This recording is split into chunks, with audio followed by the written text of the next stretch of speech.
Chapter 1. It happened in the 70s in winter, on the day after St. Nicholas's Day. There was a fete in the parish, and the innkeeper Vasily Andreevich Brekhunoff, a second-gill merchant, being a church elder, had to go to church, and had also to entertain his relatives and friends at home. But when the last of them had gone, he at once began to prepare to drive over to see a neighboring proprietor about a grove which he had been bargaining over for a long time. He was now in a hurry to start, lest buyers from the town might forestall him in making a profitable purchase. The youthful landowner was asking 10,000 rubles for the grove simply because Vasily Andreevich was offering 7,000. 7,000 was, however, only a third of its real value. Vasily Andreevich might perhaps have got it down to his own price, for the woods were in his district, and he had a long-standing agreement with the other village dealers that no one should run up the price in another's district. But he had now learnt that some timber dealers from town meant to bid for the Goryachkin grove, and he resolved to go at once and get the matter settled. So as soon as the feast was over, he took 700 rubles from his strong-box, added to them 2,300 rubles of church money he had in his keeping, so as to make up the sum to 3,000, carefully counted the notes, and having put them in his pocket-book, made haste to start. Nikita, the only one of Vasily Andreevich's laborers who was not drunk that day, ran to harness the horse.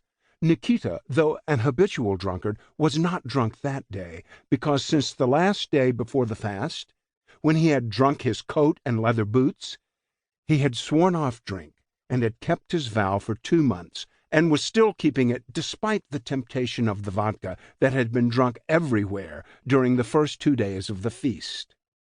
Nikita was a peasant of about 50, from a neighboring village, not a manager, as the peasants said of him, meaning that he was not the thrifty head of a household, but lived most of his time away from home as a laborer.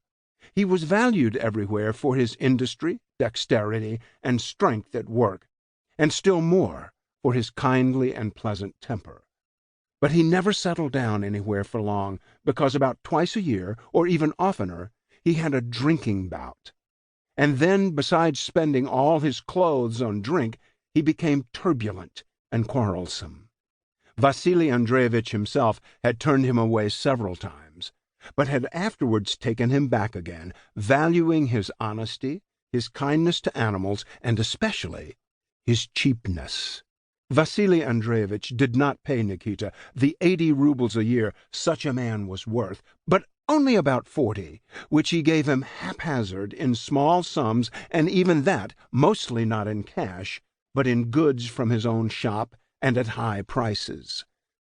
Nikita's wife, Martha, who had once been a handsome, vigorous woman, managed the homestead with the help of her son and 2 daughters, and did not urge Nikita to live at home. First, because she had been living for some 20 years already with a cooper, a peasant from another village, who lodged in her house, and secondly, because though she managed her husband as she pleased when he was sober, she feared him like fire when he was drunk. Once, when he had got drunk at home, Nikita, probably to make up for his submissiveness when sober, broke open her box, took out her best clothes, snatched up an axe, and chopped all her undergarments and dresses to bits. All the wages Nikita earned went to his wife, and he raised no objection to that. So now, 2 days before the holiday, Martha had been twice to see Vasily Andreevich, and had got from him wheat flour, tea, sugar, and a quart of vodka, the lot costing 3 rubles, and also 5 rubles in cash, for which she thanked him as for a special favor, though he owed Nikita at least 20 rubles. "What agreement did we ever draw up with you?" said Vasily Andreevich to Nikita. "If you need anything, take it. You will work it off. I'm not like others, to keep you waiting and making up accounts and reckoning fines. We deal straightforwardly. You served me, and I don't neglect you."